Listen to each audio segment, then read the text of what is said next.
DEX 性格分析超全攻略，職場溝通秘籍。職場中，相同任務與溝通的差異，核心在性格、行為、風格不同。DEX 性格分析源於經典 DISC 理論與 PDP 測評的整合優化。DISC 核心理念可追溯至古希臘四體液學說，現代理論由美國心理學家1928年提出，是完整的學術測評體系。而 DEX 保留其行為分析核心，簡化為職場實用工具，不僅將 DISC 抽象的 I 影響型改為直白的 E 外向型，監用獅子、孔雀、貓頭鷹、狗仔的動物比喻輔助記憶，無需專業解讀。學員即能用於職場溝通管理，可快速識別性格，調整互動，高效解決協作問題，可謂 DISC 的職場輕量化版本。DEX 四大性格類型特質鮮明，支配型獅子果斷有領導力，外向型孔雀善溝通重認可，謹慎型貓頭鷹講邏輯求完美，穩健型狗仔守規則夠踏實。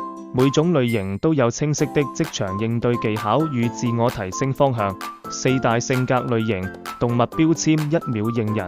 DEX 把職場性格分成支配型 D 型、外向型 E 型、謹慎型 C 型、穩健型 S 型，分別對應獅子、孔雀、貓頭鷹、狗仔，每類的特點都超鮮明。支配型獅子是妥妥的職場大佬，做事果斷又強勢，愛做決策，愛指揮，眼裏只有目標，最煩囉嗦的流程和只提問題不給方案的人。優點是決策力強，行動快，天生帶領導力，但缺點也明顯，容易獨斷專行，忽略別人感受，沒耐心聽不同意見。外向型孔雀是職場社交達人，熱情又活潑，特別愛被誇獎、被認可，擅長帶動團隊氛圍，跟誰都能快速拉近距離。優點是溝通能力強，人脈啱，創意多。短板是越得多做得少，容易衝動承諾，情緒還忽高忽低，特別看重面子。謹慎型貓頭鷹是職場細節控，邏輯超縝密，做灑事都追求完美，凡事都要靠數據和規則說話，還會提前準備備用方案，不喜歡突然變計劃。優點是細節找得嚴，能規避風險，工作準確率超高。缺點是決策太慢，愛鑽牛角尖，遇到突發情況容易慌。穩健型狗仔是職場靠譜擔當，性格溫順又忠誠，嚴格按流程做事，不喜歡折騰，擅長避免衝突，交給他們的事準能按部就班做好。優點是踏實穩重，執行力穩，忠誠度高。缺點是缺乏創新，害怕改變，做決策時優柔寡斷，找對工作，性格匹配才不費力。不同性格的人，適配的工作天知地別，找對崗位才能事半功倍。獅子支配型適合當帶頭人，比如創業者、銷售總監、項目負責人、高層管理，緊急任務統籌也超合適，能快速帶團隊衝目標。孔雀外向型適合做外交官、公關、市場推廣、人力招聘、主持人、客戶關係維護都很適配，靠溝通就能打開局面。貓頭鷹謹慎型適合當把關人，財務、數據分析師、質量管控、工程設計、法律顧問這些崗位，需要的就是細緻和嚴謹。狗仔穩健型適合做執行者、行政文員、客服、檔案管理、護理、後勤保障這類需要穩定的工作，他們能打理得井井有條。職場相處技巧，對上對下都能聊得來，跟不同性格上司打交道，找對方法不踩行。跟上司相處，找對他的性格頻道最重要。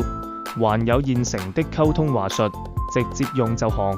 對獅子型上司，別要彎子，先準備2到3個解決方案再匯報，只閱核心結果，別質疑他的決策，也別頻繁請示。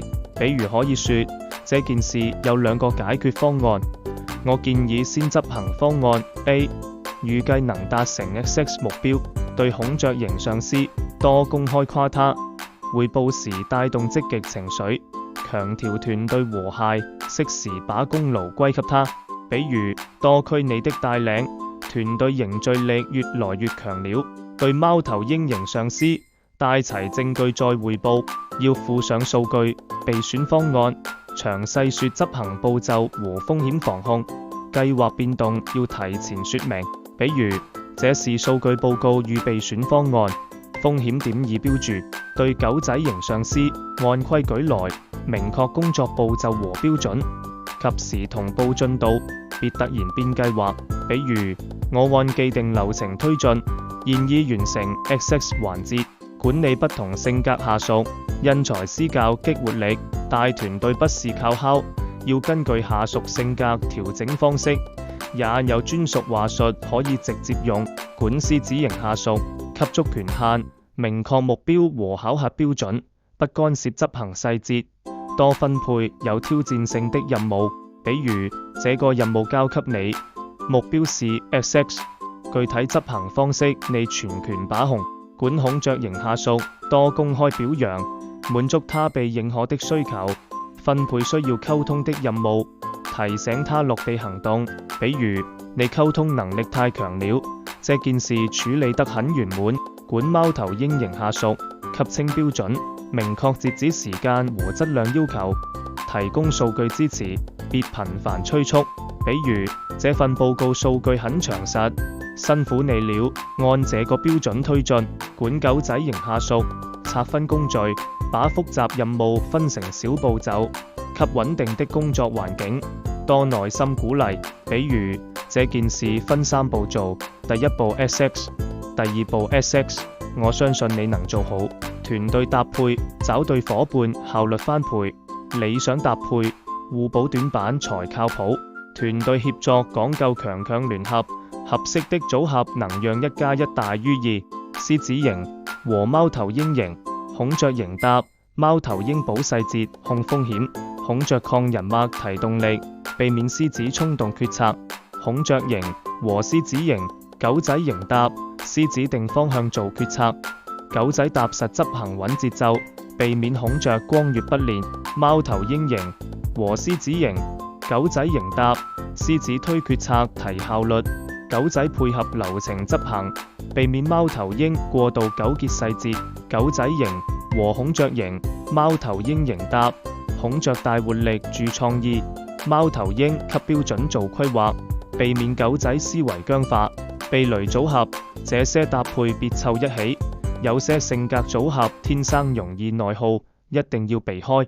獅子型別和狗仔型，過度被動的獅子型搭獅子想快進，狗仔想按流程，容易起衝突，兩個獅子還會爭主導權。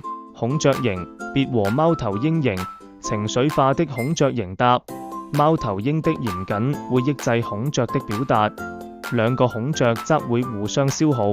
貓頭鷹型別和孔雀型，衝動的獅子型搭孔雀的隨意變動會讓貓頭鷹抓狂，獅子的忽視細節也會讓貓頭鷹難以接受。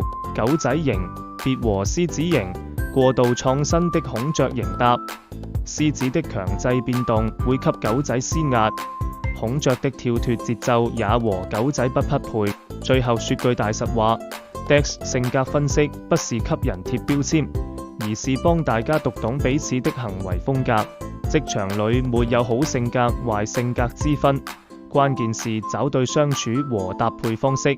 下次遇到溝通不順，先想想對方是哪隻小動物，按對應的方法調整，就能減少內耗，提升效率，讓工作更順暢。這次先講這麼多，喜歡我的影片請給個心心，加我的頻道，有新片會立刻通知你。拜拜。